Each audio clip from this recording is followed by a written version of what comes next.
حضرت عمر فاروق رضی الله عنه په زمانه کې یو سړی سندرې به وي غانا بجانا والا او شپېلې به سره وا پاغه شپېلې به شپېلې والا او دا شپېلې نه علاوه به لګیو سندرې به وي وغه باجه به والا دنیا به سره غونډه د ګمراهۍ ته خلک را غونډېږي چې کوم ځای به دغه کسو او د خپل باجه کوله وکړه نو دنیا براله تماشې ته به ودرېده او د په خشته आवाज ولا الله یو حسین आवाज ورکړو دا د پیسو باران بو اوس هم خلک په دې ډمان او مان د پیسې مېسې نه دي پیسو باران بو چا به الوا راوړلو چا به ډوډۍ راوړلو چا به خوراکونه راوړلو د باغ خپل نخره وکړله شیرونه به وي ښځې به هم راتلو سړي به هم راتلل لیکن وروڼو د هر څیز یو خپل اندازه بوډا شو چې بوډا شو आवाज یې لاړ برباد شو ختم شو आवाज نو خلک خو به د आवाज له راتلل خشته आवाज باندې به ګانا کوله او غزلې به وي هغې له به خلک راتلل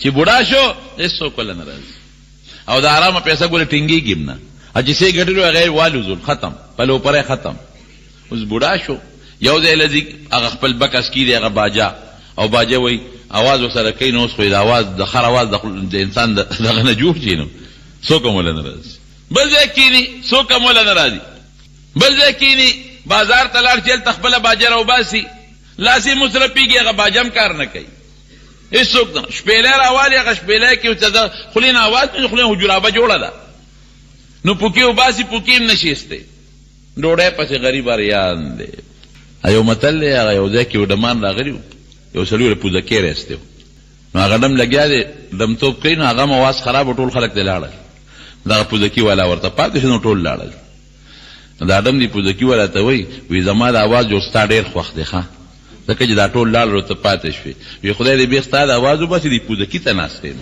دا ډوډۍ به دې اوچت کړه چې دا خپل پوزکي اوچت کړم نو اواز د خدای نعمت دی وروڼو خو چې د الله په ذکر کې وچلی الله اکبر اواز د الله د خدای لوی نعمت دی خو چې د الله قرآن پیدا کې او خشته نعتونه پې ووایې نظمونه پې ووایې د الله صفت د پیغمبر صفت پې وکړي نو چې دی بوډا شو نه شپېلی والی شي نه باجه والی شي نه چغې والی شي نو نار نه ور دی اوږې تږې دی نو دی راغی مدینې شریفې ته بلکل نارې پې تېرېږي نو د بقي مقبرې ته لاړ جنت البقي چې کومه مقبره ده نو هغه مقبره کې یو زوړ قبر و ناست ګرځي پکې یو زوړ قبر یې صحیح که ناست دی نو هغه قبر کې لاړ سملاسته او خدای ته یې چغه جوړه کړه چې یا الله تا ماله چې کوم وخت کې اواز را کړی و نو ما په دې ډېرې پیسې ګټلې چا به الواګانې راوړلو چا به ډوډۍ راوړلو چا به را باندې پیسې شیندلې اوس مې لاړ اواز ختم شو لاسونه مې رپېږي هېڅوک نه را نږدې کېږي خدایه هر چا پرېښودم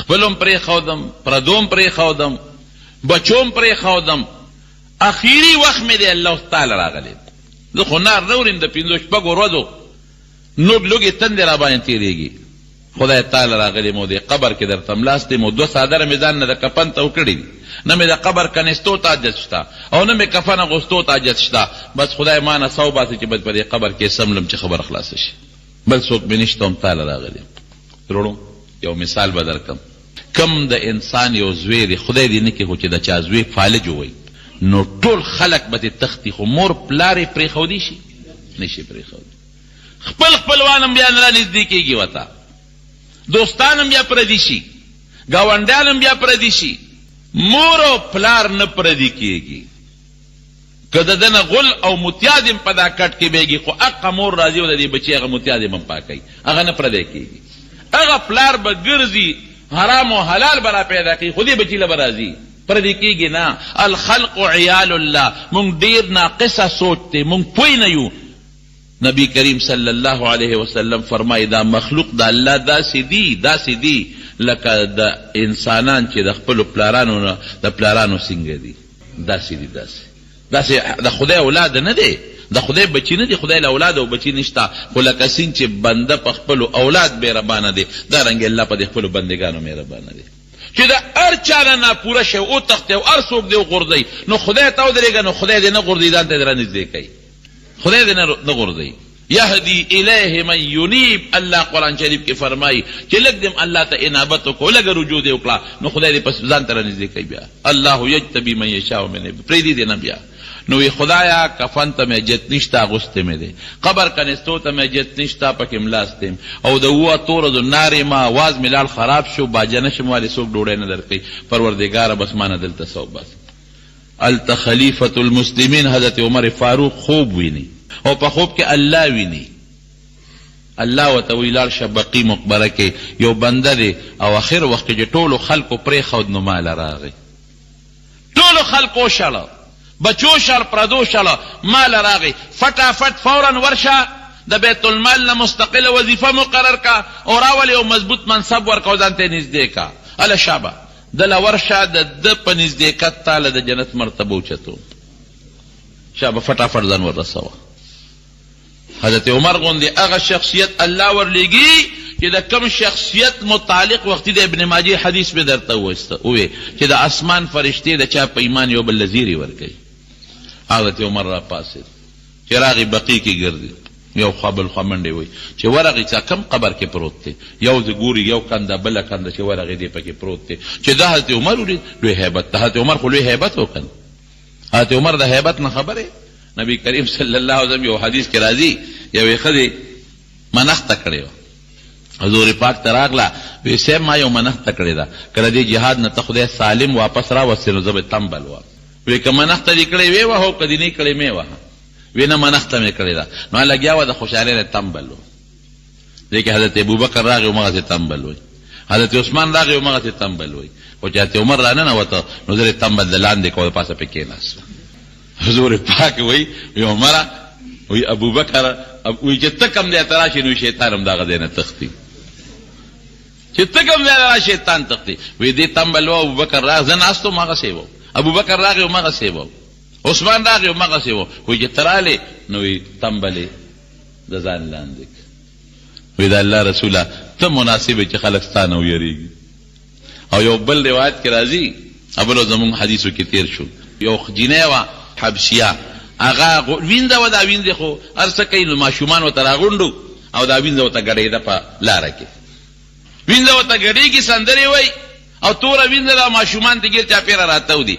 نبي کریم صلی الله علیه وسلم ورته د دروازې د په سوري نه وکتل، عایشې ته وی راشه عایشې وګوره، ښځې ته وګوره، هم پېغله ښځه نه وه لکه جینۍ وه، د جینۍ ته وګوره هغه د ګډېږي او ماشومان ترې راته دي، تماشې کوي ورته تعجب کې دي. دې کې حضرت عمر فاروق رضی الله عنه راغی، چې راغی ښځه مو تښتېده ماشومان هم وتښتېدل.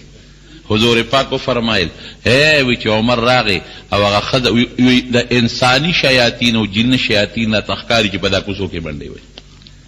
عمر دا وجه عمره وی چې په تک په کومه لاره دی شیطان تا سره یو دی په لاره نه ځي، دې هیبت دی چې څنګه ورغی. اوس هغه کاکا خو په قبر کې پروت دی، چې عمر یې ولید بس پره پیدو شو. دا څه په مسله باندې ما خو د مرګ سوال د خدای نه کو چې دلته ملک دا خو امیر المؤمنین راغی، دا هغه خو لوی هیبت دی، دا به څه کېږي. حضرت عمر فاروق د مټه ونیوه، وی یارېږه ما خپل پروردګار په خوب کې لیدلی دی او ما ته اډر کړی دی حکم چې زما هغه دوست ته قبر نه راوباسه، ما ته انابت کړی دی، ما ته رجوع کړی ده. ټولو خلکو پرېښود، زه خو یې نشم پرېښودی کنه، ټول خلک ته پردي شو، زه خو ته نشم پردی کېدی کنه، روچتې کا بویه ته تنخوا د بیت المال درته مقرر شوه، بس الله داسې مهربانه ذات چې زما اواز خشته او زما ځواني د عبادت وه، نو ما په ډمتوب کې تېره کړه، زما لاسونه خپې چې د کار وې او زما وجود د رجوع د نیو دی او زما لاسونه خپې د الله د سجدو دي، نه مې په ډمتوب کې تېر کړل چې د هر څه نه پرېوتم نو بیا مې ځان ته خدای راکاږي. دونه مهربانه ذات، بس تر مرګه پورې هغه سړی الله ته په سجده او الله ته په زاره یهدي الیه، الله ځان ته نږدې کوي څوک من یونیب، چې څوک ځان الله ته نږدې کوي. او دویم مثال هم در کوم، یو سړی دی هغه لګیا دی سندره وایي، خشته آواز یې دی ښکلې مزېدار. عبدالله ابن مسعود رضی الله عنه په لاره تېرېږي، عبدالله ابن مسعود په لاره ځي، دنیا ډله راغونډه ده، هغه آواز عبدالله ابن مسعود واورېده، د هغه ډم هغه آواز یې واورېده، اوهو ما احسنه صوت، دا څه خشته آواز دی، لو قرأ بها القرآن، اوهو دونه خشته آواز، ارمان که په دې د خدای قرآن لوستی وي څه خبره. دا आवाज خو سندرې له نه دی پیدا، دا आवाज خو مناسب دی چې د الله قرآن پې ولوستلی شي. چې دا خبره څنګه عبدالله بن مسعود وکړه، نو دا خلک بیا هم د مولا احترام کوي. ګناه ته ولاړ خو چې عالم وویني نو منډې کړي. چې خلکو شاته وکتل عبدالله بن مسعود نو خلک خواره واره شو. هغه ډم وایي دا خلک ولې منډې په تللو شو؟ وایي دا عبدالله بن مسعود په دې لاره تېر شو، خبره یې وکړه. وایي څه ووایې؟ عبدالله بن مسعود خو لا غریب وی څه وی؟ وی دی وی چې ډېر خشت آواز دی، ارمان که د خدای قرآن یې پې ولوسته. بس چې دی وی بس هغه غار څه مات کړل، د کوم ډمتوب سامانو هغه یې مات کړل، ختم. راغی عبدالله بن مسعود پسې کېناسته، وی ما ټول عمر په خپل آواز باندې شیطان خوشحاله کړی، بس ستا د آواز په مو لګېد، اوس به څه کوم؟ ما به معاف کړي پروردګار؟ بلکل به الله معاف کړي. نو ابن مسعود سره شاګرد شو. د شپې عبدالله بن مسعود خوب ویني. چې خوب اینی نو الله تعالی ورته په خوب کې فرمایي، رب العالمین ورته په خوب کې فرمایي، وی دغه سندرغاړي له زما د محبت زیری ورکه. ناغه ورته وی چې تعالی د الله د محبت زیری در کوم. ناغه مو جړل او عبدالله بن مسعود مو جړل. نو چا ورته وی عبدالله بن مسعود ته ولې جاړي؟ وی چې د خدای دوست جاړي نو عبدالله به سره نه جاړي. ويهدي الیه من ینیب. نو رب العالمین ته چې څوک هم انابت کوي کنه، الله ورته بیا د خپل ذات ته رسېدو لاره ښیي. الله یجتبی من یشاء من عباده ویجتبی الیه من ینیب. نو دا اخیری یو وجه دی آیت کې رب العالمین ځکه ذکر کړی دا چې موږ په دې مکلف شو. ورونو د دې ټولې خبرې خلاصه دا ده چې د الله ذات ډېر مهربانه ذات دی. دا کافران ټول لګیا دي او د خدای دشمني کوي. څوک وي خدای له زوی دی، څوک وي خدای له لور ده، څوک وي خدای محتاج دی، څوک وي دا باران فلان کې بوت کوي، څوک وي دا زوی فلان کې بوت را کوي، او سره د رب العالمین ټولو له روزي ورکوي. زما چې معمولي غوندې بعضې وخت کې مونږ دا ظالم سړي ووینو که نه چې مره که زور مې پیدا شو چې د نه خدا مری خفه کړم، لیکن خدای د ستا نه مخکې ویني. دشمني خدای سره ده، تا له پې غصه درځي لیکن الله ورته صبر کوي. الله صبر کوي. د الله نه په خپلو بندګانو مهربانه ذات بل څوک نشته. یو حدیث کې راځي الله ارحم بعباده من الام بولدها. وی مور چې څنګه په خپلو بچو مهربانه ده، د الله رحم په خپلو بندګانو ردی نه زیات دی. ورونو مونږ کې انابت نشته، مونږ کې پروردګار ته رجوع نشته، الله ته رجوع کې. انابت دا مطلب نه دی چې د خپل ډوډۍ مخوره او روزګار هم مکوه، نه خپل دکان هم کوه، خو لیکن هغه دکانداری کې الله مخفه کوه، الله ته ځان مایل کا. خپل روزګار هم کوه، هغه روزګار کې الله ته ځان مایل کا. خپل نوکریم کوه، مونځ پکې ټیم راغی نو خپل مونځ دې کوه. فضول مه کښېنه، خپل دکان کې ګاګ دې نشته نو الله الله کوه، تسبیح باندې لا اله الا الله وایه، الله یادوه. ګاډي کې روانې فضول خبرو نه څه جوړېږي، ذکر کوه لا اله الا الله وایه، درود شریف وایه. خپل زمیداری کې نو خپل کارم کوه کنه او بخورم کوه، نو د الله په نوم خو ستا لاس او خپې ستړي کېږي نه، ورسره خپل خدای م یاده. دې ته انابت. انابت دا مطلب نه چې دنیا روزګار پرېږده او بچي پرېږده او واده مه کوه، نه دا د انابت مطلب نه دی. د دنیا د روزګار سره سره الله مه یېروه، د دنیا د کاروبار سره سره الله مه خفه کوه او الله ته ځان راجع کړه. نور قسم په خدای که د الله نه زیات مهربانه د انسان خپل مور او پلار په خپل بچي نه دي، څومره چې الله مهربانه دی. نو رب العالمین ته رونو انابت وکړئ. او ګورې زه درته اوس ویم زمونږ دا دور ګوره ډېر د خدای د قهر او د غضب دور دی. داسې د فحاشۍ او د بېدینۍ سیلابونه روان دي که نه، لکه سیند کې یو لوی سمندر دریاب په تیزۍ کې یو مضبوط سیلاب رواني، داسې د فحاشۍ، د بېدینۍ، د ډمتوب او د دین نه د لرې کېدو دا سیلابونه روان دي. د دې دپاره بس یو علاج دی چې هغه انابت الله، خدای پاک ته رجوع کول، عالمانو صالحانو نه دعا غشتل، د نیکانو خلقو سره ملګرتیا کول. حضرت ابو هریره رضی الله عنه د حضور پاک مبارک صحابي دی، مسلمان دی او مور کافره ده. خپل راځي حدیثو کې راځي چې ابو هریره رضی الله عنه وایي زه مسلمان شم او زما مور کافره ده، امي راغبه ده د ایمان نه. نو مور به وهم چې د خپل زوړ دین ته واپس شه، د به مور داسې نه کوم. نو چې دی به کور ته لاړ نو مور بسې سپېړه وویسته، نو دی به واپس د کوره راووت. نو یو ځل کور ته لاړ نو مور ورته چوکه ونیوله، وی تا ته زه ویم چې دا نوي دین پرېږده، ستا د پلار او ستا زما دین چې کوم دی زما د نیکه او د نیا دین حقه به قبلې نن دې نه پرېږده. نو دې غریب تی بار راووته، نو هغه ورپسې د کور نه بار را په منډه شوه. نو دې تی راغی نبی کریم صلی الله علیه وسلم. حضور پاک له چې څنګه راغی نبی علیہ السلام دقسې محراب کې ناست دی، یعنی په مصله ناست دی، په خپل ځای ناست دی. داسې به وایو چې ناست دی جناب. دی په خفګان راغی. حضور پاک وی ولی ابو هریره وی صاحب زه درته وایم چې زما دې مور له دعا وکړه او ته وله دعا نه کې. هر وخت مې وهي او ما ته وایي چې د خپل زوړ دین ته دې راشه او سې بیا ووالم او راو تښتېدم ته. وی هغه دې صاحب را پسې را روانه ده، هغه بوډۍ را پسې دلته ستا مخکې را روانه ده، څه دعا نه کې. دغسې نبي علیہ السلام له په خپلو لاسونه یې غېښودي دي. حضور پاک لاس اوچت کړ، یا الله د ابو هریره مور مسلمانه کې. دوی وکړل چې دوی وکړله وی صاحب دقه دې راله. دا خو د حضور پاک دعا ده. عرش سره یې ډغره وویله چې څنګه راله. نبي علیہ السلام ورته وی بد حق دق ودرېدله. وی څنګه راغلی؟ لږه غلی شو. د ابو هریره مور څنګه راغلی؟ کوټه کې وغورځو. وی د الله رسول د اسلام په نیت راغلی. دې له وه چې دا بچي و هم واپس خپل زوړ دین ته واړو، خو چې د حضور پاک دعا خدای د هغې دپاره قبوله کړه. وی اسلام ته راغلی، کلمه شهادت یې ووی، واپس کور ته مسلمانه لاړه. الله یجتبی من یشاء من عباده. د خپلو بندګانو نه بعضې غوره کوي، منتخب کوي. نو د غوره کېدو دویمه وجه څه ده؟ هغه دعا ده. دعا. او یو بل مثال به درته د حضرت عمر فاروق هم درکم کنه رضی الله عنه. تاسو یې واقع اورېدلې ده.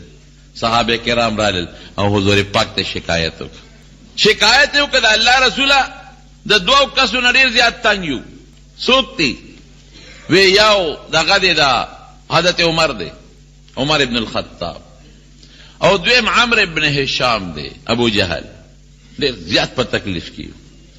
نبی کریم صلی الله علیه وسلم الله تعالی سونه پورته کړل، خدای ته لاس اوچت کړل، اللهم اعز الاسلام باحد العمرین. خدایا د اسلام په دې دوه عمرو کې په یو مضبوط کړه. د دو عمر نوم دی د هغه عمر دی، دله غلبه ورکړه. دې دوه عمرو کې عین میم ری د دواړو نوم کې راځي. یو عمر دی عین پیش دی، زما څه ورته وایي پیښ چې تاسو ورته وایي، او د میم زور دی. یو عمر دی د عین زور او د میم سکون غوړوندی چې تاسو ورته وایي. نور ماده یو ده. اللهم اعز الاسلام باحد العمرین. خدایا اسلام له په دې دوو عمرو کې په یو غلبه ورکړه. دعا وشوه د شپې نه. حضرت عمر په لاره روان دی، میټینګ شروع یې د نبی کریم صلی الله علیه وسلم خلاف. سبق همدا عمر پاسې یاره وی تاسو اسې اخوا دې خوا کوئ، زه دې ورلم او کینې لږ ساعت پس کې به د دغې هلک د نبي علیه السلام نوم یې واغېسته، د هغه سر به تاسو د مجلس کې پروت وي. تاسو هسې قوم نه یریږو، څوک وایي او څوک وایي کلي به یې څه وایي او څوک وایي خاندان به یې څه وایي او څوک وایي دا خو دشمني را په غاړه کېږي، دا په یره نه کېږي. دغه دې لاړو، توره یې واغېستله، یو صحابي وله مخې له ورغی. عمره څه کې؟ یره د نبي علیه السلام نوم یې واغېست. وی د هغه نه خلک تګ دی، د وی عقیده خوری او بس نن یې نه پرېږدم، نن به یا زه مرم او یا به یې سر وړم مجلس ته کافر ملګرو ته. پټ مسلمان و د ته یې غږونه پټ مسلمان. وی عمره نه شي وجلی، مه کوه ګورې لوی قوم یې دی، ځان له دشمني مه ګوره. وی نه نه یې پرېږدم. وی ګوره نه شي وجلی، زه درته ویم که نه په قلعه. بس وی تم جوړ د هغه په مذهب یې. وی ما پرېږده ورشه خوره واوښې دې وګوره پیغور یې ورکړه. هغې د هغه ستا کور ته د هغه د ډیوې رڼا را رسېدلې ده، نو کور دې قابو که ډیوې پسې مه ګرځه. لاړ خور کر چې خور کره لاړه، دروازه یې وډبوله، دنه یې د قرآن شریف اواز اورېد. او دا خبره خو ټیک ده، دا خو واقعي چې د دغې پیغمبر رڼا زمونږ کور ته را رسېدلې ده. دا څه وشو چې دروازه یې وواله، چغې یې وواله، نو هغې پوه شو چې دا خو عمر دی. نو دغه وخت کې ردي یو استاد و حضرت خباب رضی الله عنه، هغه ورته قرآن خو دروازه ځان پسې بنده کړې وه. هغه ته یې ویل ته ځغال ډډې ته شه، زه پېښه او مونږ پېښه او مونږ کار پېښه، خو ته پردې یې زه په تا ګزارو نه کړي. دی خور یې مو دی اوښې، هغه غریب یې کوټه کې دننه پټ کړه. دی چې څنګه راننوت اوښي سره په پرده ونه شو. ښه ته مسلمان شوې، صابي شوې، بېدینه شوې، زما خور دې بې دینه کړه او صابیه دې کړه، نو دا خور ولر د عمر د دې خاوند او د دې خپل رور په منځ کې دغه کوي، جوړه کوي، صلح کوي، جګړه ختموي. چې جګړه ختموي د دواړو منځ کې، نو عمر له خو غصه ورغلې وه، څپېړه اوچته کړه او دا خور یې په دا مخ وواله، خو دومره مضبوط غوزار یې ورکړه چې د هغې د مخ نه وینه اوچته شوه او د عمر په دې مخ ور پرېوته. دومره مضبوطه څپېړه وه. بس همدا عمر خور وه، جذباتو کې وه. هغې ویل چې څه دې خوښه یې کوه، بلکل زم مسلمان یم او زما دا خاوند مسلمان دی، موږ مسلمانان یو. وی خطا سو اسلام وروړو دی. بس دقه وخت کې دیم حق دک ودرېد. وی دا تاسو څه ماته ووایه؟ وی موږ درته نه ښایو، ته خو پلیت یې، موږ پلیت له نه ورکوو. وی نه داسې مهرباني وکړې ماته وښایه. وی نه. حضرت خباب پیش و چې معامله بدله ده، بیګا حضور پاک دعا کړې ده معامله بدله ده. هغه کوټې نه راووت. وی عمره ته چې د کوم شخصیت مرګ پسې ګرځې او توره دې ورپسې راوچته کړه، زما د قسم د الله په دا دي چې بیګا ستا دپاره الله ته جړلي او دعا یې دله کړې. بهلی نور هم نرم شو. وی ګورې ماله دا پاڼې راکې. وی نه. وی څه وکړم؟ یو لامبه. وی لمبل پاڼې وله ورکړلې. د قرآن شریف هغه کوم لیکل چې لیکل هغې ورته مخامخ کړ. اتفاقا دا آیتو انی انا الله لا اله الا انا فاعبدنی واقیم الصلاة لذکری، زه الله ما مال شریک نشته، زما عبادت وکړه او زما د یاد دپاره ما ته ودرېږه. وی دی معبود نبی علیه السلام. حضور پاک دغه وخت کې په دار ارقم کې مقیم و. نبی علیه السلام لی بوت. هلته پراپګنډه شوې وه، لوی دغه شوی و چې عمر را روان دی او د نبی علیه السلام په مرګ پسې را روان دی. نو صحابه ډېر زیات پریشان و چې خدای پاکه دا څه چل به هسې نه راشي او دغه ونه کي، دا غدار ونه کي چې ته په نبي کریم صلی الله علیه وسلم.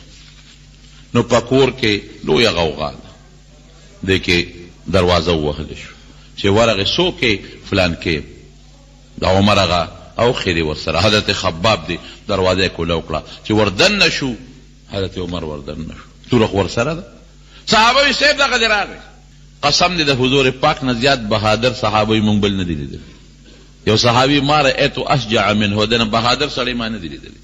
صحابه ته تاسو کېن او په خپل وی کدی په ښه نیت راغلی خو هر کلی به ورته وي، او که په غلط نیت راغلی په دقه توره به دا سر وه چې دا د سره کومه توره ده. او نبی علیه السلام د ټولو نه ورمخکې شو، د دقه ګریوان نه یې کلکه ونیوه. وی عمره په څه نیت راغلی؟ وی صاحب د اسلام په نیت، اسلام په نیت چې کور کې څومره خلک و ټولو د خوشحالۍ نه وی الله اکبر خوشحاله شو. په ابن ماجه کې یو روایت دی، ابن ماجه د حدیث یو کتاب دی، په هغې کې شته عجیبه نکته ده، عجیبه ټکې دی. هغې کې داسې دی چې استبشر ملائکة السماء باسلام عمر. اسلام چې کله عمر راوړو دی مسلمان شو، نو د اسمان فرشتي یو بل له زیرې ورکوي. یو روایت کې استبشر اهل السماء باسلام عمر، مبارکباد دی هلته فرشتي یو بل ته ترغاړو دي، یو ته مبارک، بل ته وي مبارک، بل ته وي مبارک، بل ته وي مبارک. د خوشحالۍ زیرې دي اسمان کې، لکه دلته یو کار وشي او مسلمانان یو بل له زیرې ورکوي او خوشخبري ورکوي او خوشحالي. استبشر اهل السماء باسلام عمر، د اسلام د عمر باندې هغې یو بل له بشارتونه ورکوي. خدای هغه مسلمان کړه. دا څه په څه باندې؟ الله یجتبي من یشاء من عباده. بعضې بندګانو یې زه غوره کم، دنیا نه رو باسم، کفر نه رو باسم، شرک نه رو باسم، د ګندګۍ او د ګناهونو نه رو باسم، د مخلوق نه وباسم او ځان ته رانږدې کم. دویمه وجه څه شوه؟ دعا. د نبی کریم صلی الله علیه وسلم دعا شو. دا دوه مثاله شو. دریم څه شی دی؟ دریم هم درته ویم. دریم هغه د نیکانو خلکو سره دوستانه تعلقات. باید سړي ډېر ګناهګار، باید سړي لمونځ هم نه کوي، خو د نیکانو سره او د صالحانو سره دوستانه وي. د هغه مجلس ته ځي راځي، د هغه نیک سړي، د هغه عالم، د هغه بزرګ، د هغه نیک سړي د هغه مجلس او د دوستانې د وجې نه په هغه اثر وشي او خدای پاک یې غوره کړي. د هغې مثال هم درته ښیم. دا حضرت ابو بکر صدیق رضی اللہ عنہ. حضرت ابو بکر صدیق عمر د 14 کاله دی او د حضور پاک عمر 13 کاله دی. 2 کاله د دواړو په عمر کې فرق امزولیو تقریبا او دوستانه ده. دا لکانه دوستانه ده. د یو کلی دی، د یو علاقې دی، قوم جدا دی. د حضور پاک قوم بنو هاشم دی، دا قوم بنو تیم دی، هغه جدا قوم دی، خو بس دوستانه تعلقات دی. یو زمانه کې د حضور پاک عمر 13 کالو او 14 کالو د تجارت په غرض شام ته لاړ. ابو بکر خلک به تجارت پسې تلل. د په شام کې یو خوب ولید، خصائص کبرا کې سیوطي رحمت الله علیه لیکلی دی چې خوب یې ولید. هلته یو پادري ته خوب بیان کړ، د عیسایانو مشر و. وی دغسې خوب مې ولیده. وی ښه؟ وی او. وی ښه د خوب تعبیر دا دی یبعث فی قومک نبی، ستا په قوم کې یو پیغمبر پیدا کېږي. او ابسی كنت وزیره فی الدنیا وخلیفته بعد وفاته، تب په دنیا کې داغه وزیره او داغه د وفات نه پس به داغه خلیفه. دا د خوب له وته وي. كنت وزیره فی الدنیا، داغه وزیر به په دنیا کې، وخلیفته بعد وفاته، داغه د وفات نه پس به داغه خلیفه. نو کتاب لیکي چې فاثرها فی نفسه، ابو بکر دا خوب پړه کې پټ کړ، اچھا ته غږونه کړه دی خوب بالکل ځان سره پټو ساته چې څه به کېږي. چې کوم وخت نبی کریم صلی الله علیه وسلم د نبوت دعوه وکړه، لومبی راغی حضرت ابو بکر صدیق ته دعوت ورکړه. ابو بکر مال خو خدای پاک نبوت راکړه، مال پیغمبري راکړه. ګوره دغه دوستانه تعلقات او اثر ته وګوره، نورې سم نشته. وی ښه ډېره ښه ده، ډېره د خوشحالۍ خبره ده. زما ملګري او ما ته معلومې د ماشوموالي نه مو یو ځای ژوند تېر شو. دا هغه وخت چې د حضور پاک عمر 40 کاله دی او د ابوبکر 2 کاله دی، 2 کاله کشر دی. وی بالکل ما ته معلومې، زما در باندې ایمان دی، هېڅ مسله نشته. خو هسې یو تپوس ته نه کوم، ما الدلیل علی نبوتک، ستا په نبوت دلیل څه دی؟ د نبوت یو دلیل خو دې راته وښایه چې څه دی. حضور پاک ورته فرمایي وی الرؤیا التي رأيناها بالشام رأيتها بالشام، وی هغه خوب زما د نبوت دلیل دی چې تا په شام کې لیدلی دی. نو ورپاسېده، فقام الیه کتاب کې راځي حضرت ابو بکر صدیق ورپاسېده، واعتنقه، او حضور پاک سره ورترغاړه وه، معانقه ورسره وکړه. وقبله فی ما بین عینیه، د دواړو سترګو په دا منځ کې دلته ښکل کړ حضور پاک. قبله فی ما بین عینیه، د دواړو سترګو دلته کې ښکل کړ. او یشهد ان لا اله الا الله واشهد ان محمدا عبده ورسوله، مسلمان شو. نو یو ټکی مې یو کتاب کې ولیده، یو ډېر لوی عالم دی د کراچۍ او ډېر لوی بزرګ متقی انسان دی حکیم اختر صاحب، الله دې ولا شفا ورکړي، روغ صحت ته الله ورکړي. هغه یو کتاب کې مې عجیبه نکته ولیده، هغه لیکلی دی، ډېر عجیبه نکته ده. وی واحد حضرت ابو بکر صدیق ته چې د پیغمبر علیه السلام د نبوت نه پس هغه په تندیخ کول کړی دی، واحد. او واحد د ابو بکر صدیق ته چې کله د دواړو جهانو سردار وفات شو او دنیا نه رخصت شو، نو بیا هم په تندي د پاسه ښکل کړی دی. بخاري شریف کې راځي نبی کریم صلی الله علیه وسلم چې کله وفات شو، نو بعض صحابه باندې عجیبه کیفیت راغی. حضرت علی رضی الله عنه بېهوشه شو، حضرت عثمان رضی الله عنه ګونګې شو، خولې نه خبرې نه وځي. حضرت عمر فاروق رضی الله عنه بالکل دماغو کار پرېښود او توره یې واخېسته او دقسې په منبر کېناست او اعلان یې وکړ. وی خلک وایي چې نبی علیه السلام وفات شوی، دا خو منافقان دي چې چا دا خبرې شروع کړې دي. هغه وفات نه دی، کو هغه تللی د الله ملاقات لا، څنګه چې موسی علیه السلام کوه طور ته د الله ملاقات له تللی او واپس به راځي. او چې څوک هم وایي چې نبی علیه السلام وفات دی، زما په دې توره به د هغه منافقانو نه سټونه وایي چې هغه غم نه شو کول. لیکن حضرت ابوبکر صدیق راغی، چې راغی بس نور خلک یې پرېښودل او نیغه د نبی علیه السلام کوټې مبارکې ته ورننوت. دا خو د لور کوټه وه، د بیبي عایشې صدیقې رضی الله تعالی عنها کوټه وه، هغې ته ورننوت. چې څنګه ورننوت کوټې ته او حضور پاک یې وکت. بخاری شریف کې حدیث دی، په نبی علیه السلام مبارک د مخ نه څادر لرې که فقبله فاکب علیه وقبله پی ور پریوت او خکلی او ورته سوی طبت یا حبیبی حیا و میتا ای زما دوستا پا جن سخکلی وی او دا وفات نا پس سخشت خکلی. نو دا حکیم اختر سیب دامت برکاتهم دا نکتا جیبا نکتا دا چه دا نبوت ملاوی دون فوراً پس چاخ کل کردی دی حضرت ابوبکر صدیق رضی اللہ عنہ او دا دنیا دا رخصتین پس بیا چاخ کل کردی دی حضرت ابوبکر صدیق رضی اللہ عنہ.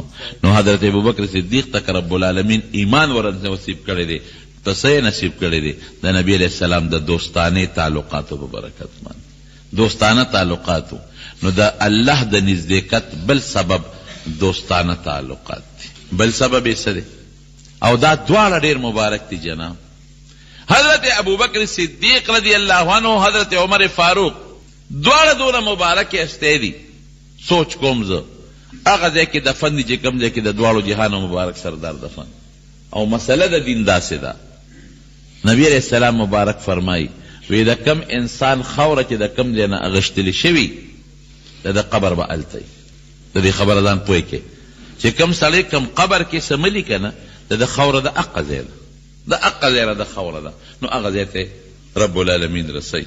نو زویما ویم دا حضرت عمر و دا حضرت ابو بکر دا دوارو خورا دا کم زیده دا حضور پاک دا گوان دا اقا زیر خورا دا چی کم زیده دوارو جہانو سردار مبارک آرام کئی خواہ کے ورسر حضرت ابوبکر صدیق آرام کئی خواہ کے ورسر حضرت عمر فاروق رضی اللہ عنہ آرام کئی. نو چه کم دا حضور پاک دا گون خور دا رشتیا ہوئے اگا خور با بہترین ہے کہ بیکار بھئی بہترین خور دا خور دا چه کم خلق پیدا دے حضرت ابوبکر و حضرت عمر اگا دا دی قابل نر چه مونگ داغی پشان کی گستاخی ہو او جناب ابل عرض پا مناقبو کے دا حضرت ابوبکر و دا حضرت عمر پا مناقبو کے یو روایت تیر شو آکذا نبعث یوم القیامت وی دا قیامت پر رد بمون دقا سی دا قبرون نپاسو دا یو پیشنگوئی شو دا حضور پاک مبارک. او وی دا ہر پیغمبر وزیرانی وی زما پا دنیا کے چکم وزیران دی اغا ابوبکر و عمر دی او زما پا اخیرت کے عالم بالا کے چکم وزیران دی اغا حضرت جبریل و حضرت میکائیل دی. نو حضرت ابوبکر صدیق دا نبی کریم صلی اللہ علیہ وسلم دا دوستانی دا وجن اللہ تخوخ شوید بل شسید بل محبت محبت منا دا محبت تا وجن و دا من وجنم خدا پاک باز خلق نزدے کئی اللہ یجتبی من یشاء من عباده. نو دا اللہ دا غورکولو دا نزدیکت بل سبب اغا محبت تے اغا من دا نبی کریم صلی اللہ علیہ وسلم سر. او دا غیو مثال مندر درکم دا حضرت زید ابن حارث رضی اللہ عنہ معشوم بچے چا نمور پلان نتختون دی یو پا یو خرسی بلے پا بل خرسی بلے پا بل خرسی آخرہ کی پا مکہ مکرمہ کی خرس شو حکیم ابن حزام واغشتا و حضرت خدیجے تے وقف کو حضرت خدیجے رضی اللہ تعالیٰ عنہ نبی کریم صلی اللہ علیہ وسلم تے وقف کو التبے مور جالل ذکر دیکھو غلام نو مرینو چا تختولیو نمور بے جالل او چه کل بنورو دا مور بے نور تا ولاړوا وی چې دما بچی به دی وخت کم زیوی نور به لګي او کبه نه لګي او چې کله باران شو دا مور به ولاړوا یره چې دما په دی بچی به دا باران لګي او کبه نه لګي او دا سر وخت به خپل او جلل به ورپسې چرته حج له سوکرا غلیو دا زیدی ولید ورته وی تا پس امور جاری ته دلته چا سره د فلان کی سره هغه چې واپس لاړل په مور ولا زیره وکړه مبارک شه ستاسو هغه بچی من اولید او سیم کو په مکه کې د فلان کی سره ډېر خوشاله شو ځان سره بلا توفه تحائف کړل ادي اورور د جبلا ابن حارثه اغراغي ور سره ترونم دي نور خلک مور سره دي رال المکیت دی خپل رور پس راغی چې دارور ببوز چراغ تپوسیو کده نبی علیہ السلام وی دغه ځای کې ورغی حضور پاک تکې ناستل تحفه تحائف یې وروړي دي او د نبی علیہ السلام ډېر د صفاتونه کې چې تاسو بنو هاشم ډېر خلک کې او د بیت الله خدمت کوي او تاسو ر زمزم خدمت کوي او تاسو خلکو سره ډېر خېګړې کوي حضور پاک په پیښو وی مرګرو مقصدم څه دی مقصد راته وایي وی زمونږ مقصد دا دی چې زمونږ یو بچی دی غلام نه دی هغه چا تختولې دی او خرڅ کړي دی تاله را تاسو راغلی مونږ هغه پسې راغلي اور څومره پیسې چې ته غواړې مونږ به تاله درکو خو ته مهرباني وکړه دا ماشوم مونږ له راکړه مور یې ورپسې جاړي او مور یې ورپسې شعرونه هم جوړ کړي ژړا کې به هغه غزلې وې هغه شعرونه او مرثیې به دې بچي پسې وې حضور پاک ورته وی دا خو څه لویه خبره نه ده دا خو ډېره وړه خبره ده زه به یې راوغواړم که تاسو یې پېژندې او ته د سره بې پیسو ستاسو دی 1 روپۍ ده نه خیراتي ستاسو دی خو ګورې یو خبره ده که در سره ته نه نو موږ بنو هاشم قوم په زور ګورې څوک نه شړو په دې فیصله کوې را سره هغې بالکل هغې مطلب دا چې موږ ته د مور هغه جړا یاده کړو او موږ وویني نو دلته د غلامۍ په جز څه کوي هلته کور دی هلته ځمکه ده جایداد دی مال دولت دی خامخا به را سره دي بالکل دا شرط منظور دی نبی علیہ السلام مبارک زید ابن حارثه پسې څوک ولېږل او یې وسته ورته وی زید دا پیژنې وی یو صاحب څوک دی وی دا مې ورور دی دا بل پیژنې چې و پاسې نه داسې په دوکه څوک بونه دي او بیا خرڅ نه کې دا پیژنې وی یو څوک دی تره مې دی دا پیژنې او دا زموږ پلان کې رشته دار دی ښه بچي دا تا پسې راغلي دي او دې تا بوتلل غواړي او ستا مور د تا پسې ډېره زیاته پریشانه ده ډېره زیاته در پسې خفه ده او جاړي او په نورونو په بارانونو کې در پسې جاړي نو زما را طرف نه تا ته مکمل اجازت دی 1 روپۍ په بیه ستا نه غواړم 1 روپۍ نه غواړم که ته دوی سره ځې مهرباني وکړه ورسره لاړ شه زید ابن حارثه په ژړا شو وی د الله رسول ته ما شړې وی نه شړم خو دې نه خو مور در پسې جاړي د مور ملاقات له به لاړ شئ وی دلته نه ځم ارور ورته وی داسې کې د غلامۍ ژوند خوښې دلته غلامې او ازاد ژوند پرېږدې او مور پرېږدې او پلار پرېږدې حارثه دې پلار دې پلان کې پرېږدې سادهګانو وی ماله د خدیجې په شان مور خدای را کړې او ماله د محمد رسول الله صلی الله علیه وسلم په شان پلار خدای را کړې او ماله د بیبي فاطمې په شان خویندې خدای را کړې دي تاسو څه سادهګان یې د دنیا په یو نعمت دا غېږ نه پرېږدم زه د مور ملاقات له به زه راشم څه وخت لیکن دا دی چې ته پرېږدم دا غلامي ده او سرداري ده دا چې ته پرېږدم نبی کریم صلی الله علیه وسلم فورا اعلان وکړ وی نن نه پس به زید ابن حارثه نه وایه دا به نه وایي چې زید د حارثه زوی نن نه پس به چې زید ابن محمد زید د محمد زوی دا زما بچی داسې نعمت یې وله ورکړ انعام یې ورکړ ارور یې وایي عجبلا وی هغه وخت خو مونږ وی چې زمونږ دا رور ډېر ساده دی غلامي یې خوښه کړه او ازادي یې خوښه نه کړه پردی وطن یې خوښ کړه او خپل وطن یې خوښ نه کړه مالداري پرېښوده غربت یې خوښ کړه وی وروستو راته پته ولګېده چې قسم په خدای زما رور زید هوښیار و مونږ قمقل هغه یو غېږه خوښه کړه په قرآن شریف کې د یو صحابي نوم نشته د یو صحابي سوا د ده نه او په ډېر بهتر انداز کې نوم ذکر شوی دی فلما قضوا زید منها وطرا زوجناکها قرآن شریف کې دقه یو صحابي نوم ذکر دی په خو الفاظو سره الله ذکر کړی دی زید ابن حارثه دا د څه د وجې نه دا د محبت د وجې نه د نبی کریم صلی الله علیه وسلم سره محبت ساته الله ځان ته خوښ کړ دونه خوښ شو رب ته پروردګار ته چې پرون زموږ یو حدیث تیر شو د ده بچی اسامه نومې دی رکوټې دی نبی کریم صلی الله علیه وسلم او رنګ هغه د زید ښکلی و د اسامه تک تور و د رنګ او په دې د نبی علیه السلام په دې خپه باندې ناست دی او حضور پاک ولا په خپله قڼې پاکوي بیبي عایشه ورته وایي صاحب دی ماله راکه چې زه وله قڼ پاکم وی نه عایشې زه به وله پاکوم احبیه دې ماشوم سره مینه کوه فاني احبه د سره زما مینه ده زما خوښ دی د هغه زوی سره د حضور پاک دومره مینه وه دا د محبت وجه ده نو بل سبب محبت او بل سبب یې څه دی بل قرآن کې الله په خپله ذکر کوي الله یجتبی من یشاء من عباده ویهدی الیه من ینیب دا ما چې کوم سببونه ذکر کړل دا الله نه دي ذکر کړي او دا یو ذکر کړ هغه انابت الی الله ته رجوع دی بل سبب دی اوس الله دا انابت دا غي مثال هم درته وایم دا انابت ذکر کوي نور نه ذکر کوي ځکه په نور موږ مکلف نه یو په دې مکلف یو چې موږ الله تعالی انابت څه الله تعالی غوندې رجوع کول الله ته سر لغوندې ښکته کول نو چې کم سړی الله ته سر ښکته کي یهدي الیه من ینیب نو الله فرمایي د ته به م لاره ښیم په صراط مستقیم به ور برابروم او چې په صراط مستقیم مې برابر کو نو غوره به یې کم کنه منتخب شو.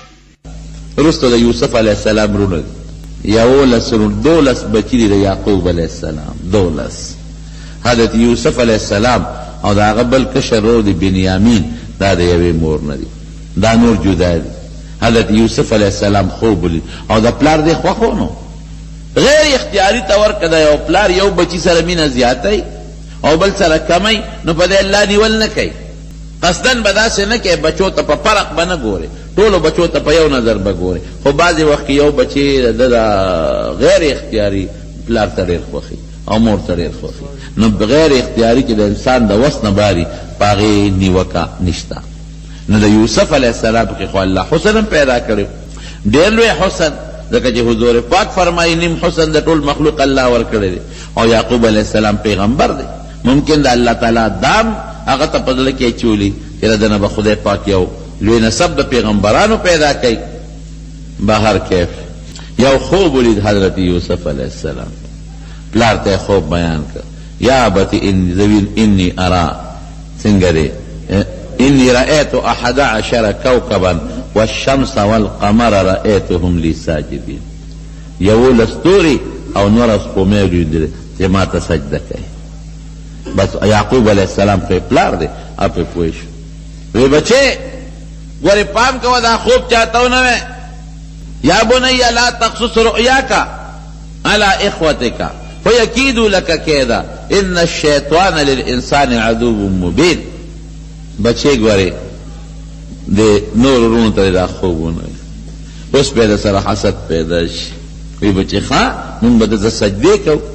سجدې مطلب دا چې دی به عزتمند دي او مونږ به د مخکې ذلیله یو، دی به په کرسی ناست دي مونږ به ورته لاندې ناست یو. ګوره شیطان لوی دشمن دی، لوی دشمن. اوس به ستا او د دې وروڼو منځ کې دشمني پیدا کړي. بهر کیف هغه خبره خوره شوه چې خوره شوه نو د هغې په زړه کې خو د یوسف علیه السلام سره اسم بغض و حسد و ورسره کینه وه. ولې کینه وه؟ او د پلار دی ډېر خوښ دی او موږ یې هغسې نه یو خوښ. پلار د سره ډېره مینه کوي، موږ سره هغسې مینه نه کوي.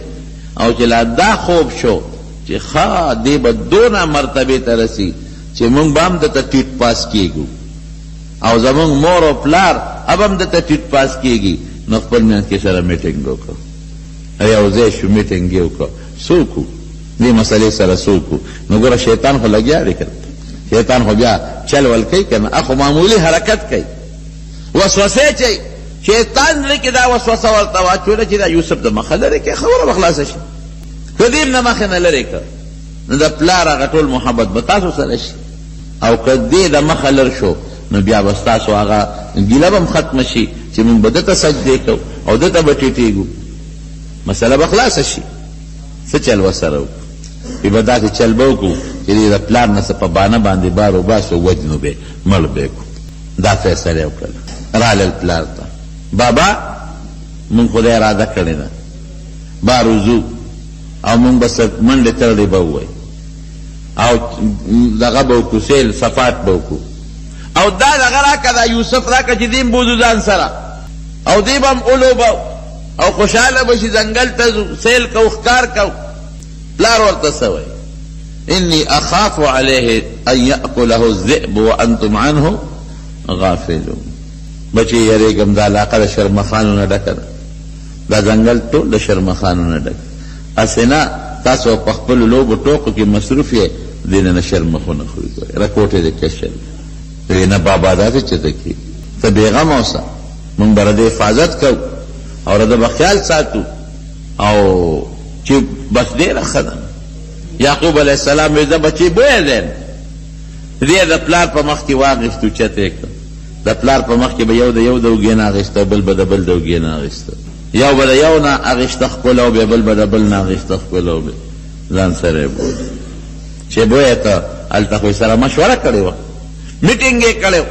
نو قرآن شریف کې رب العالمین فرمایي یو زوړ کوي شال په هغې کې یې وغورځو، چې راشه په دې شال کوي کې به یې وغورځو، بس په خپله پکې مړ شو، موږ به ترې خلاص شو. نو چې دې کله غورځو نو دې غریب بیا دې خپو پورې نښتېده. آسان کار ډېر ګران کار دی. اماشوم دې خپل حسد ګوره، د حسد نقصان ته ګوره څومره نقصانات یې شو. یو نقصان دا شو چې د پلار ړې ودړداو یو دا شو د پلار ړې ودړ خپیک دویم نقصان صله رحیمی قطع کړه دریم نقصان یې څه شو د ورور د مرګ اراده وکړه د قتل ګناه شو کړه نه که ضروري کوي ته ورځو خو د قتل ګناه شو کړه دا درې ګناهونه خو خطرناک شو نو چې څنګه یو ورځو نو الته کې جبرئیل علیه السلام ورته ولاړ دی کله کله ونیو الله چې کوم فیصله کړي هغه څوک بدلولی نشي قمقل سادهګانو چېر کله خوب ولید او پلار ولا د خوب تعبیر او استجلا سے بکیږي نو تاسو په هغه کې رکاوټ کوم ځای جوړې دي شي جبرئیل علیه السلام او جامع هم تستلې جامع تستوي نو جبرئیل علیه السلام څه چلو کا هغه ولا یو خشته کمیس ترې خمو په غاړه کې ورواچ او کلکیونه و او د پی په ویخ کې پیوتیګه باندې کېنه دوی چې تخکار او تخکار او دا غخکار غوینه را واغشته او کمیسې پکې ومنډه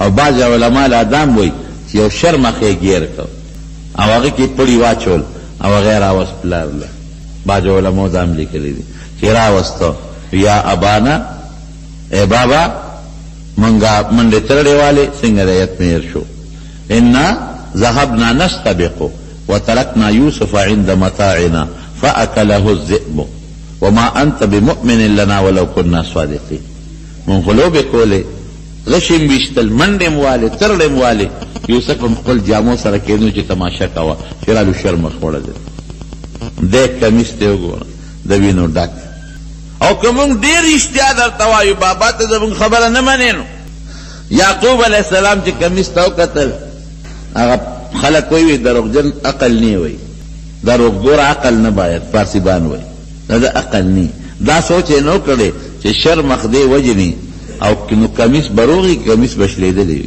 نو کمیس یې روغ واغشلیدلې نو یعقوب علیہ السلام ورته وی بچو ډېر خيار شرمخو چې زما دوی ملک داغه وخت خو کمیس یې روغ استره ودی خو پیښو دغه کې اصل غلطی شوی او چې بعض علما کوم چې شرم خیر واستو نو یعقوب علیہ السلام شرم نه تاسو کو انت اکلت ولدي زما بچی تاخ ولدي زما بچی ولې خوړه شرم فورا اخو یعقوب زم کو پیغمبر خو موجودی فورا گویا شو وینا ومن الله د پیغمبر وخت خوړل حرام کړی من وخت د پیغمبر نشو خوړل او دی هغه د پاسه قسمونه خوړل دي دا شرم خبره منی او زمونږ نه منی او موږ ته قسمونه خورو او شرم خوړل قسمونه خوري الله سکي الله یو قافله پلا رتلن ا قافله والا دوبو پتکل کې ګرځیدل بل ځکه وینو دغه کیل رااله بورقه ورخته کړه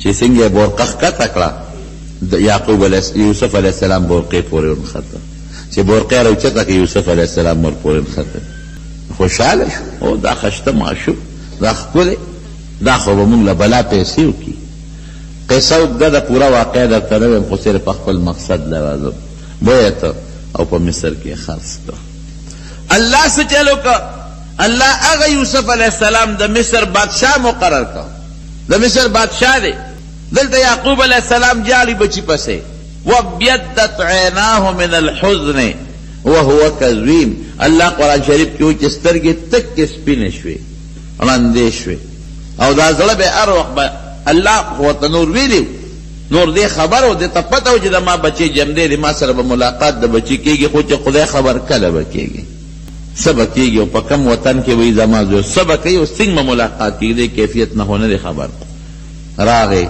د مصر بادشاه شو علاقه کې قحط راغی چې قحط راغی خلک بغلیله تلل مصر یعقوب علیه السلام دې بچو ته بچو ځکه نه تاسو د مصر د بادشاه له لړ شو لږه غلط کړو دی لاړل دقه یوسف علیه السلام بادشاه دی خو پیژنې خو نه دی خو یې زه به مړی چېته هېڅ پته نه لګي کوم خوا دی کوم ځای په ذهن کې تېرېږي چې هغه بادشاه جوړېږي دی ورته کېناستل موږ له غاله راکړه هغه وپېژندل دی نه پېژندل یوسف علیه السلام وپېژندل قرآن شریف کې الله تعالی فرمایي چې ویې پېژندل نوکرانو ته ویې داسې وکړې چې د دوی له غلم ورکړې او چې دا کمې پیسې میسې راوړي که نه دا ورته واپس په بوجو کې بند کړي او مقصد پکې دا دی چې دی واپس لاړ شي وبه چې بادشاه خو ډېر ښه سړی نو غلې ته خو دا هر چاله کېږي دوباره به راشي لعلهم یرجعون نو غلې هر څه یې ورته ډک کړل خو یوسف علیه السلام ورته څه وایي وی سور وړی چې غله درکم وی چې زمونږ یو ورور مړ د شر مخ تختولی دی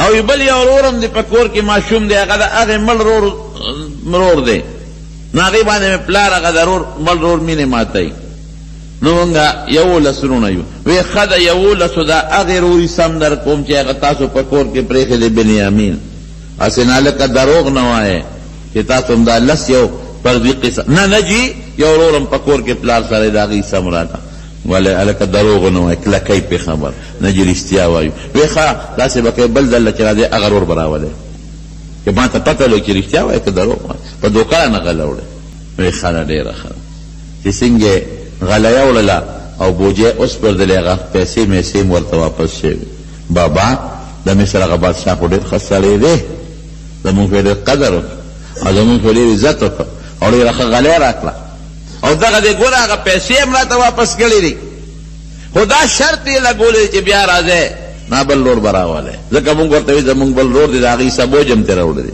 د هغې حصه غله هم ترې راوړې ده نه داسې نه کېږي تاسو باندې بیا اعتماد وکړم مخکې مولانا یوسف بوتو الامنکم علیه څنګه دی تاسو باندې ما د یوسف په حق کې اعتماد کړی دی بیا در باندې اعتماد وکړم داسې نه کېږي بابا نو داسې پټه خبره خو نه ده قافله به ځي راځي نه او ته د قافلې والان تپوس وکړه او دا ورور هله راکړه زه ډېره ښه ده ورور یې وله ورکړه لاړل یوسف علیه السلام له ورسېدل چې ورسېدل یوسف علیه السلام دوی له ځان له کمرې مختص دی لکه دا د یعقوب پیغمبر بچي دي اډر یې وکړه او دوی دوله جدا جدا کمرې ورکړې هر دوه ورونو له جدا جدا کمرې ورکړې مشران مخکې کوي مشران نو دوله ځان له کمره دوله ځان له کمره دوله ځان له بنیامین خو کشر و دی یوازې پاتې شو یوازې پاتې شو نو ده وجړل وی ولې جاړې وی زما یو ورورو شر مخ وړلی دی که هغه جم دی اوس په زما د هغه م یو کوټه رسېدلې وه وی غم مه کوه زه دې ورور یم تا به زه ځان سره سملو هېڅ فکر به نه کې په دې چلې ته ځان لکه چې ځان لکه نو پټې د شپې پې کوي بچې وروره زه همغه یوسف یم ښه هېڅ فکر کې ونه کې زه څه چل جوړوم چې تا ته ایثار کړم زه مسله جوړوم ته به ال نه وې مسله جوړوم درته او په دې مسله دا مور او پلار هم راغواړم او دوی هم راغواړم ډېره ښه ده ای پوهېږ سهار وختي وله بوجونه د غلې نه ډک کړل او چې هغه کم چا به هغه غله ویشله نو هغه سړي ته یې وی دا زما جام د دې کشر ورور د بنیامین په دې بوجه کې ومانده پټ غوندې چې څوک در باندې پوه نه شي ډېره ښه ده چې څنګه غلی وله ورکړله او بوجونه یې واچوله نو سړي اواز وکړو وی نفقد سواع الملک دا بادشاه هغه پیمانې والا جام انشته چا پټ کړی دی ای خلکه غلی تاسو غلا کوئ هغې راغلل مونږ خو غلاګر کې نه یو وی نه تاسو غلا کړې ده وی زمونږ څه کوئ چې مونږ غلا کوو وی ښه ده که د چا په بوج کې روت څه سزا به وي نو د هغه زمانه کې به د غل دا سزا وه چې چا به د چا نه غلا کړو بس به یې غلام کېده وی صاحب ستا قانون دی بس ته ستا په قانون فیصله ده وی زما قانون خدا ده که د چا په بوج کې روت ابه ځان سره ایثاروم غلام به مي وی ډېره ښه ده وی شو په دې فیصله یو نو فبدأ بأوعیتهم لاولې د هغې بوجې کتې چې شکیان نه شي یو ګوري اخر کې د بنیامین په بوج کې جام راووت نو ولیدل ډېر ورم غلا کړی هغې څه وایي ان سرقا فقد سرقا اخ له من قبل وی که ده غلا وکړه که نه د دې یو بل ورور یوسف هغه هم یو وخت کې په ماشوموالي کې غلا کړې وه په هغې م الزام ولګو یوسف علیه السلام ځان سره خبره پټه کړه لوی راوپړسېد چې ویم خو خبره یې پټه کړه فاسرها فی نفسه یوسف لکه یې پټه کړه دا خبره نه ښکاره کوم تاسو ډېر ګنده خلک یې وی دې بوله جیل کې واچوې دا زمونږ غلام اوس صاحبه خذ احدنا مکانه ده په دې مونږ نه بل واچوه د ده ګوره پلار مونږ نه وعدې اخېستې دي او که مونږ داسې لاړو پلار به وایي چې مخکې مراله بل زوی مړ کړه اوس مراله بل مړ کړه خدای لپاره بل ونیسه خو نه بلکل ظلم نه کوو چې د چا بوج کې جام پیدا شوی دی هم حقه به نیسو زه خو زیاتې نه کوم هم هغې ته پاتې کړه دوی لاړل یعقوب علیه السلام له الې ورته وویل وایي داسې چل ستا زوی غلا کړې ده هغه وی بیا هم چل را سره وکړه مخکې مانه یو زوی لر کړ اوس مانه بل زوی د مخه لرې کړ زه وایي الله مشته دی الله المستعان على ما تصفون تاسو چې سوایه لوی خدای شته الله به مې مدد کوي. نو چې سمړمانه تېره شوه نو ورته وایي ای بچو اذهبوا فتحسسوا من یوسف و اخوته و اخیه ځای لاړ شئ یوسف هم وګورئ که چېرته پیدا شي او ورورې هم وګورئ که چېرته را پیدا شي. نو دوی لاړل مصر ته. ګورئ چې مصر ته لاړل نو یوسف علیه السلام ته اوس منت کوي چې زمونږ هغه پلار دی او سترګې ړندې دي. دوی پسې ډېر زیات خفه دی. مخکې بل زوی روغ شوی او اوس دی روغ شو نو ډېر زیات خفه دی او ته مهرباني وکړه او موږ احسان وکړه او دا هلک راکړه چې پلار دی بوځو. او ورته څه وایي وایي تاسو بل لور څه شو چې دا یوسف یادوي هغه مخکې شرمخ خوړلی دی. شرمخ خوړلی دی وایي تاسو ته پته ده هل علمتم ما فعلتم بیوسف واخیه تاسو ته پته ده چې څه مو سره کړي دي. او هغه خپل د بادشاهۍ تاج یې لرې کړ او د بادشاهانو په مخ یې روبن اچاو چې دا هر چا سترګې زمونږ په مخ ونه لګي هغه روبن یې هم لرې کړ. وایي تاسو ته پته ده چې یوسف سره هم څه کړي دي خو چې مخامخ یې ورته وکتل اوهو هلکه دا یوسف خو دا دی انت یوسف انک لانت یوسف. وی او زه یوسف یم دا زما رور دی. قد من الله په ما لوی احسان کړی دی. جیل نه یې راوویستم بادشاهي یې راکړه. او بس وروره موږ نه غلطي شوې موږ معافي غواړو. لیکن بیا هم یوسف علیه السلام خو پیغمبر دی که بل څوک بیا نه وي جوړه یو سوډه به م خو برابر کړم جیل کې م واچوم چې لږه مزه خو درله درکړم بیا به وروستو سره روغه کوو خو چې سوډه به م خو ووامه که معجزه ده. هغه د کور خاوندانو ته وایي انی لاجد ریح یوسف لولا ان تفندون. که ما ته قمقل نه وایه که نه او ساده راته نه وایه نو په ما د خپل بچي یوسف خوشبویي لګي د هغه خوشبو را باندې لګي. هغې ورته وایي تالله انک لفی ضلالک القدیم. ضلال نه بعضې علما عشق اخلي او معنی د عشق ده هغه زوړ عشق کې پروت دی نو یوسف ته نه هېرېږي او یا زړه خطایه کې پروت دی نو ته اوس بیا وایې چې یوسف جمدی دی جمدی دی جمدی دی. وایي ما درته ووایې نو په ما د خپل بچي خوشبویي لګي. چې څنګه یې کمیس راوړه او د یعقوب علیه السلام په مخ یې ور واچو قرآن کې الله وایي فرتد بصیرا ټیک شو سترګو نظر یې ولګېد. تاسو ته ما نه وې انی اعلم ما ته هغه علم خدای را کړی چې تاسو ته د هغې پته نه لګي. او یوسف علیه السلام وایي چې راځئ مصر ته. نو دا 11 وارونه سره د یعقوب علیه السلام او سره د بنیامین نه او سره د یوسف د 11 وروڼه ټول لاړل مصر ته. چې مصر ته لاړل نو یوسف علیه السلام استقبال لره ووت. وزیران ورسره دي مشیران ورسره دي د دنیا خلق دي چې د ما پلار یعقوب علیه السلام پیغمبر نن مصر ته را روان دی. دی ولا مخې استقبال لره ووتل.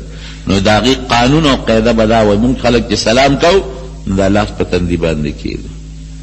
د چا دا سلام دی. د هندوان چې سلام کوي دا لاس جوړه کي او سر ښکته کي د هغې دا سلام دی. د هغوی سلام بسو هغوی به سجده لګوله. زمونږ په امت کې د الله نه ما سوا بل چا ته سجده منه ده او د هغوی په امت کې دا جایزه وه. نو قرآن شریف کې الله تعالی فرمایي خروا له سجده. پلار مور 11 وارونه ټول ورته په سجده باندې پرېوتل. چې سجده باندې پرېوتل نو د فورن بابا مټ پلار وډېوه. خلک سلام کوي که نه زر یې ډېره ونیو اوچت یې کړه. وایي یا ابتې هذا تأویل رؤیای من قبلو. ما چې کوم خوب لیدلی دا د هغې تعبیر چې الله وایي 11 ستوري او نوره سپومۍ تا ته سجده کوي دا د هغې تعبیر. نو د یوسف علیه السلام چې کومه مرتبه الله مقرر کړې وه یرونو ولا هغه کمه کړه نه. په حسد یې ولا مرتبه کمه نه کړه خو ځان له څونه زیان ورکړ. څومره تاوان کې ځان واچو څومره ګناه وګټله.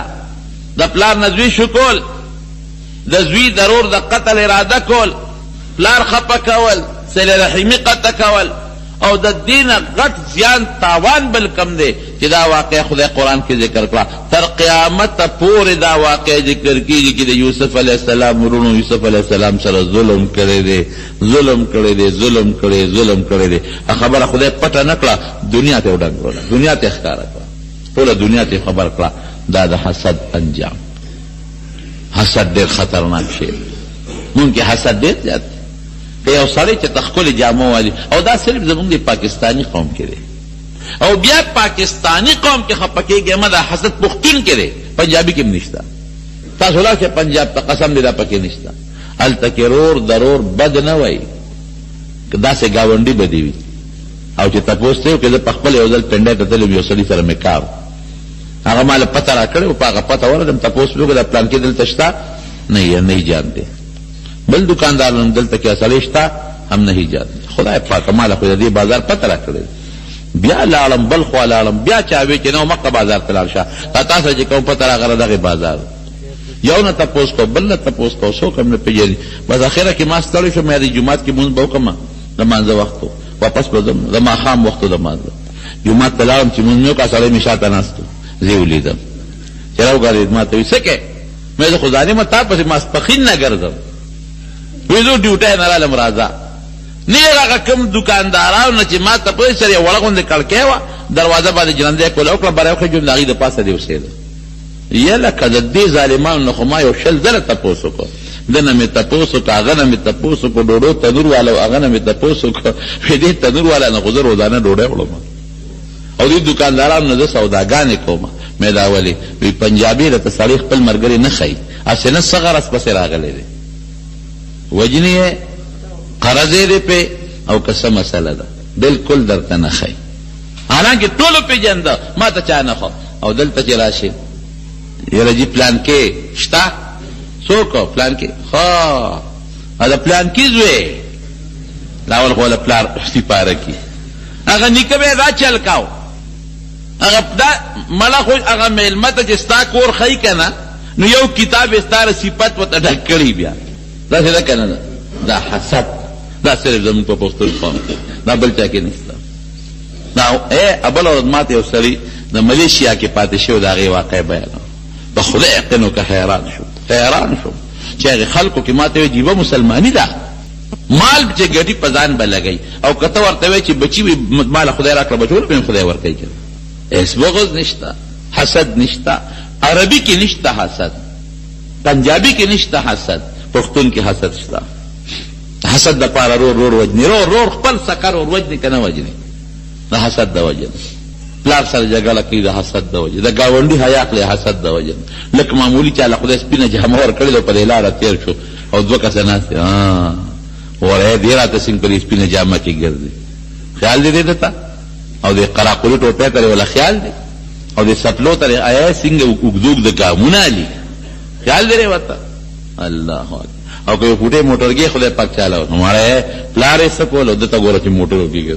مٹے موٹر میں لابار رہستے رہے گورا واتا دا کمی را گئی دا بنگلے دا سے جوڑ اکلا او دا کوری پس سے جوڑ کا اے بناو پاک شل لو بس ایلا کتا چے دا بیگا ڈوڑا دے خولے سوچ جکے دا تارا کمی اکوڑا دا دانی براوالی دم بکی او دکان کے بل لو غرزائی دانی براوالی دم بکی او دا بل کورتے پا دیوال ورو غرزائی ولی دی کروانه پیدا شي دشمنی پیدا شي د انګور او د خواخه پیدا شي د سخر او د انګور پیدا شي د زیو د پلار پیدا شي د رور او د رور په منځ کې پیدا شي رښتیا وای ټول خلک تعویذونه لوم دی پسې ګرځي کنه ګرځي دا ولې لا دومره بغض او حسد دی په مونږ کې حسد څومره خطرناک جرم خدای سره جګړه ده خدای سره ولې دا نعمتونه څوک ورکوي الله ته په خدای اعتراض کې خدای سره جنگ کې په خدای دې اعتراض دي چې خدای دا مال دی ولی ورکړي که حلال دی او که حرام دی پیښه او خدای پیښه ته و سره حساب کې ته د میزان بستاله کی کده خدای په لاس کې وي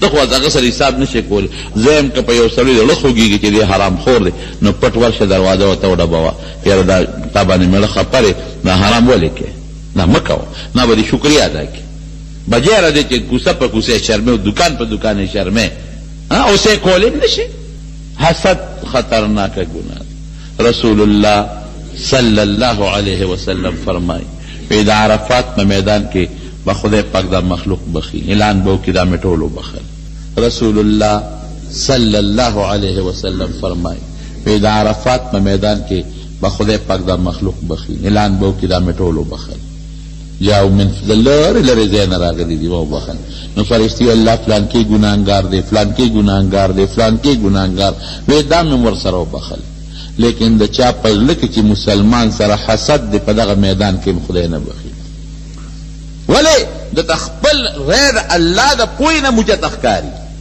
د ځان د بل نه اوچت ښکاري. اوچت دی وایي خدای دله دا مال ولې ورکړه لکه ته نه پوهېږې او الله زه پوهېږم. دا حسن دی ولې ورکړه لکه ته نه پوهېږې خدای او زه پوهېږم. د عزت دی ولې ورکړه دا مطلب دی چې ته نه پوهېږې خدای او زه پوهېږم. نو چې خدای ته ناپوهه وې او ځان ته پوهه وې د دې خبرې خو دا مقصد شو. د دې نه لوی جرم بل کېدی شي. لیلة القدر هغه خاصه شپه چې الله پکې د هر چا دعا قبلوي په هغه خاص ټیم کې خاص وخت کې نبی علیہ السلام فرمایي یو حدیث پاک کې راځي چې دا کم سړي په زړه کې مسلمان سره حسدي په دغه خاص ټیم کې د هغه دعا خدای نه قبلوي. دونه خطرناک جرم. او زه اکثر یو خبره کوم تاسو ته مؤمن بیدي لیم د حسدي سړي دپاره دا سزا ډېره چې اړه خپله خوري. د چا څه کولی شي ځان له اړه وخوړه اسې ځان له مختور کا او اسې ځان له زړه. مسلمان ستا ګاونډي دی چې خدای مالدار کا شکر وباسه. قسم په خدای صحابو کې دا صفت راشه. اوس د تر بل طرف سره صحابو صفتونه ښیم. صحابو کې دا صفت و چې کوم به مالدارو د بل صحابي بغض ورسره نه دی، د بل صحابي حسد ورسره نه دی. ته خوشحاله دی چې شکر دی چې د مال شته. که کم اوچت دی په مرتبه کې حضرت ابوبکر صدیق مرتبه کې د ټولو نه اوچت دی، بیا ورپسې حضرت عمر فاروق دی، بیا ورپسې حضرت عثمان دی، بیا ورپسې حضرت علی دی رضی الله عنهم. چېرته تاریخ کې به ثابته نه کوي چې صحابه ورسره بغض کوي چې دا ولې نبي اسلام ته زیات نږدې دی، دا ولې زیات خوښ دی نبي علیه السلام ته، دا مال ولې دی، دا دی پیغمبر علیه السلام ځان سره نږدې ولې کوي. دا بغضونه حسدونه پکې نه، دا بغضونه حسدونه په مونږ کې پراته دي. ابو جهل ولې تباه شو، ولې رسوا شو؟ صرف او صرف حسد. اسم نشتا. نبی کریم صلی الله علیه وسلم به تلاوت کو د قرآن شریف د شپې. نو کله به اواز په زوره نو درې کافرانو په مکه کې غټ، یو هغه زمانه کې ابو جهل دی، دویم اخنس ابن شریق دی، او دریم چې دی نو هغه سو ابو سفیان دی. دا درې والا غټ غټ کافران دي. نو دوی راغلي دي او د نبی علیه السلام دا تلاوت اوري. یو ګوټ کې ولاړ دی، اوس دې کوو چې دا دې څه وایي، بل ګوټ کې ولاړ دی، بل ګوټ کې ولاړ. تیاره ده چې سهار وختي شو او دوی څنګه روان شوي دي، یو بل سره په لاره کې میلاو شوي. یو نه تپوس کوي لکه څه دې کول، بل ته وایي تاسو کول، بل ته وایي تاسو کول. دا ابو جهل ورته وایي لکه بس نور پرېږدئ، یو بل مه ملامته کوئ، بس موږ ټول راغلي د دې هلک دا قرآن مو اورېده چې دا دې څه وایي، دا خبرې مو اورېده. خو داسې کار دی غلطي وشوه زمونږ د درې واړو نه، بیا به نه راځو. که دا د مکې خلک زمونږ نه خبر شو چې مونږ ته منې کوې، په خپله ورته ناست یې د شپې شپه ورته روڼوې، ورې دا ټول مسلمانېږي. قسمونه وکړې چې بیا به نه راځو، قسمونه وکړل. اوس چې ماسخوتن شو که نه، د هر یوړه خارخ کوي، د هر یوړه خو د حضور پاک د مبارکې ژبې قرآن هغې کې خو بل شان اثر و. هر یو وایي چې ودرېږه زه زما د نورو دوه قسم کړی دوی به نه راځي، بل وایي زه ځم د نورو دوه قسم کړی دوی به نه راځي، بل وایي زه ځم د نورو دوه قسم کړی دی دوی نه راځي. بیا درې واړه راغلي. سار بیا یو بل ټوله شپه ورته تېره کړې ده، سار بیا میلاو بیا یو بل ملامته کول، بیا به نه راځو. په درېیمه شپه بیا راغلي. په چې درېیمه شپه یې تېره کړه، سار وختي یو بل له قسم ورکړه چې ګوره بیا به نه راځو. نو چې دا کوم پکې سپین ګیری اخنس ابن شریق لیلا، نو ابو جهل ته دروازه وواله. دا ټکې اوس عمرو ابن هشام د ده نوم دی. عمرو ابن هشام درې شپېتام د دې هلک دا خبرې واورېدې، ابو سفیان هم واورېدې او ما هم واورېدې. رښتیا ووایه دا خبرې څنګه دي؟ اخنسه په قلار کښېنه، نه رښتیا خبرې کوو، رښتیا وایه. وی دا خبرې ټولې رښتیا دي. بیا خو معلومیږي چې دی رښتونی پیغمبر، بالکل رښتونی پیغمبر دی. چې رښتونی پیغمبر دی نو موږ په ایمان ولې نه راوړو؟ ښه سردار د مکې زیم او پیغمبري ده ته میلاو شوه، مشر زیمه سردار د مکې زیم او نبوت او پیغمبري ده ته میلاو شي. دا چې ده برداشت ور حسد شو. دا حسد دی چې ده له خدای ولې پیغمبري ورکړه، ما له ولې نه راکوله. اوس الله سوی الله یعلم حیث یجعل رسالته. الله وی هغه انسان زه پیژنم چې دا د پیغمبرۍ ورکولو قابل دی او که دا قابل نه دی. زمیندار په کومه ځمکه کې کار کوي چې هغه ته پته چې دا زرغونه کوي، او چې شاړه ځمکه یې په هغه کې غنم نه لري خو هغه تخم خوري. نو زمیندار د ځمکه د کار پیژني، دا د کروندې ده او دا نه ده. او الله د هغه بنده نه پیژني چې کوم کې د پیغمبر د پیغمبر بوټي نالکول پکار دی کم کې نه دی پکار حسد او حسد د ابو جهل بیا ورغه ابو سفیان پسې ابو سفیان یې راوس د اخنس ابن شریح وی رښتیا وایه 3 ورځې تاره دی لک دا خبرې واورېدې دا سین بالکل وی ټیک دی رښتونه پیغمبر دی وی مرګري کېږو نه ام ورته دا وایي ښه دا یتیم د مور پلار نه پاتې دی به پیغمبري موږ به دته ښکته پورته کېږو سردار دی په قسم په خدای ګورې ابو جهل ابو سفیان عتبه شیبه چې دا څومره غټ غټ سرداران د مکې د بدر په جنگ کې مردار شو او هغه ګنده کوي ته وغورځول او د جهنم خشاش بنیاد بغض او حسد دی حسد د وجې نه بغض بیا شروع کېږي بنیاد حسد حضرت ابوبکر کې حسد نو هغه هم سردار و د مکې رکوټې سړی نو خو چې نبي علیه السلام ورته مال الله نبوت راکړه وایي دا دې خوا که لاس خدای مسلمان حضرت عثمان کې حسد نو د مالدار هغه و دا څه مالداران دي مال حضرت عثمان سره خو چې ابوبکر ورته ووایي ابو عثمانه دا خو زموږ ملګری دی ما پاتې شوی دی موږ تا ته پته نه لګي ایمان پولې نه راوړی فورا لال مسلمان شو نو ابوبکر کې حسد نو عثمان کې حسد نو حضرت حمزه کې حسد نو دی ته خدای ایمان ور نصیب کو د جنت ستوري ته جوړ شو ابو لهب کې حسد دی ابو جهل کې حسد دی عتبه کې حسد دی هغه خدای د دوزخ یې کړو د دوزخ خشاک دی خدای پاک جوړ حسد دون خطرناک جرم و خطرناک گناه دا په هر چا کې دا حسد شته هر یو کس د خپل منصب والا کې حسد شته اوس په حیواناتو کې یو مثال در کوم چې تاسو ذهن ته خبره وایي په حیواناتو کې چا کې حسد زیات دی سپو کې چا کې حسد زیات دی سپو کې یو سپی چې ستا په دروازه کې پروت دی او بل سپی راشي وایا تر کومې پورې پسې منډې وایي اپارو پسې کې نو د سپي صفت شو حسد په چا صفت شو د سپي شاتو مچو کې حسد نشته لګیا دي او ګل به راوړي بل به مړی میږو کې حسد نشته په خپله به ناري او خپلو ملګرو له به د غنم دانه رانیولې او را رسۍ به وله څونه اتفاق دی یو ځای په زرګونو میږي لګیا دي یو ځای په زرګونو لکونو مچۍ لګیا دي په یو کبین لګیا دي خپل کار کوي دوه سپیو کې ودر کېنه او په یو کټوې جمع کېږي سوال نه پیدا کېږي که بچی دی او مور یې ولې نه ده او غپې کوي نو دا حسد د سپي صفت شو حسد د چا صفت شو د شیطان صفت شو چې کوم مسلمان کې حسد وي نو شکل یې د انسان دی خو منځ کې صفت یې د سپي د سپی د سپی د کې شیطانی اثر دی دا شیطان دی شیطان او جرم دون خطرناک دی چې رسول الله مبارک تعالی قرآن جری کې فرمایي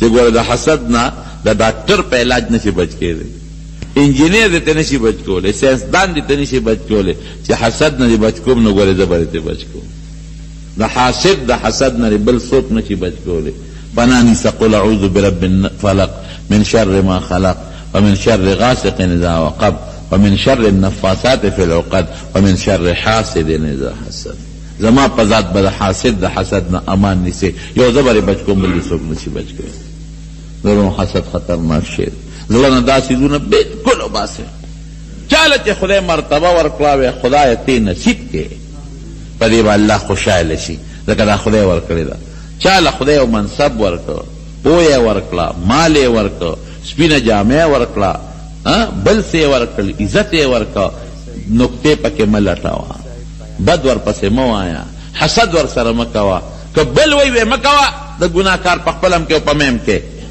غیبت ته وګوره حسد سره بغض شروع شي حسد سره غیبت شروع شي حسد سره دروغ شروع شي حسد نه پس بیا قتل و قتال شروع شي وال ټکول شروع شي څومره ګناهونو سرچشمه ده دا حسد